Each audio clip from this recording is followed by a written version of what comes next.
Matthew, thank you for joining us. To start, could you briefly summarize the key points of Malta's National Education Strategy from 2024 to 2030, as outlined in your recent article? Sure. The strategy that was just launched by the authorities is taking now from this year, 2024, for the next 6 years.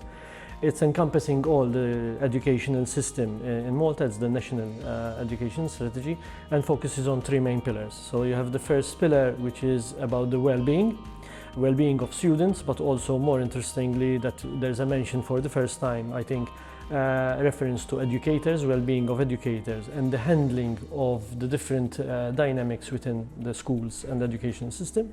The second pillar is focusing on growth and empowerment, which is dealing with the new skills related to globalization, new skills that are needed nowadays in today's world, as it's always changing. And the last pillar is about inclusion and equity. There's a reference to what these mean, and there's a bit of an extension or a wider scope when we're dealing with equity. Each heading comes with its own initiatives, programs that are envisaged for the future in terms of the education system in Malta. The strategy highlights the importance of incorporating 21st century skills into the curriculum. So from your perspective, what are the most critical skills that should be integrated, and how can schools ensure these are effectively taught? Sure. My perspective is that in education we're preparing people for their future, be it an employment or as an employer. So we need to cater for the skills that we see or we think are needed in the future. Now, basing it more on content, it's not really, in my opinion, relevant as such, because content you can find online. The resources are infinite, practically, and this content changes. So what we need to focus is on real skills. In my opinion, skills such as problem solving, creative thinking, critical thinking, adaptability, because the world is constantly changing, and we need people, innovators of the future that are adaptable and can solve the problems that we are facing and that we will be facing in the future. How can schools tackle this? Basically, we need to focus more on teaching in terms of project-based, of applying what we need students to learn in the real world, giving them more orientation towards the real life, because even the students are experiencing and will demand and will question, why are we doing this? So linking it to real world problems, giving them space to be critical, to be creative, to question, to come up with ideas and projects themselves will help in terms of building these skills.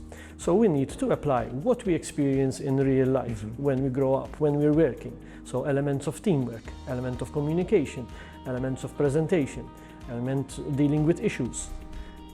Giving students a ready-made world where you need to focus on this, you need to prepare for this, you need to focus on, as if we're laying everything, making their life easy, we're not doing them any service. We need to give them the real world issues and get their voices, get their ideas to implement solutions. And through that, we can critique, help each other, present them, and therefore we learn on new stuff. Matthew, your article critiques the limited focus on entrepreneurship in the strategy. How do you propose we cultivate an entrepreneurial mindset among students across all education levels, including primary education? Yes, before answering the question, I'll just go briefly on what is an entrepreneurial mindset. So the entrepreneurial mindset is a person that entrepreneurial means that they look at things and see how they can solve problems. So look at problems and turn them into opportunities and solve these problems. So why wouldn't we want people with an entrepreneurial mindset? And to highlight as well that I'm not referring to only people who start their own business. That is entrepreneurial, but I'm also talking about people that are entrepreneurial in their work, in their workplace. So even as employees.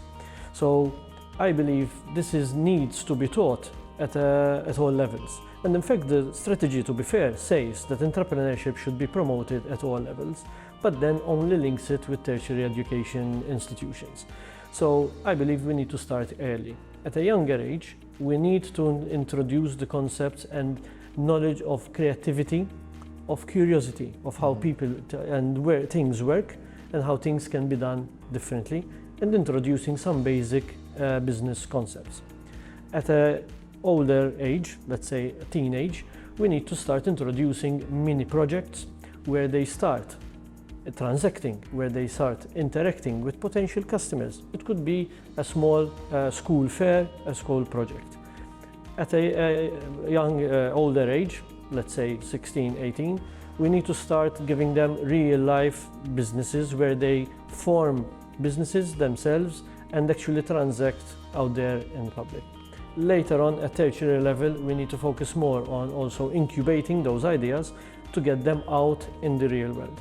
In the meantime, while they're experiencing this through experiential learning, we're also giving them the theory, the concepts behind it, and also mentorship. We need to introduce the concept of mentorship and industry contact within schools, that it's not purely educators. I am not an educator myself. Yeah. So my knowledge and my experience, in my opinion, are not from an educator point of view, but more from a learning point of view, from developing skills point of view. So in this case, how can our education system be restructured to produce not just employees, but innovators and change makers? I think two important things are the project-based learning. I think it's a notion that's growing, and it also helps people and students to combine different topics, different ideas into a problem, a project that they can actually work on and see what they're learning in theory put into practice. And this brings us to the second one, which is where the curriculum has to be seen as not topic specific, but needs to work as a collective. So when I'm teaching things which for now might not look as entrepreneurial, let's say history, but why not link history with certain concepts as to why certain decisions were done from an economy point of view, from an innovation point of view. Learning that things change throughout history is one thing, but applying it as to the reasoning behind it, that we see why things were innovative and done differently, could link to people, to students, to realize that everything is linked up together.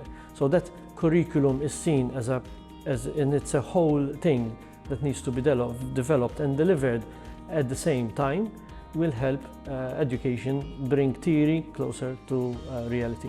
Matthew, financial literacy is introduced in the strategy but needs more emphasis.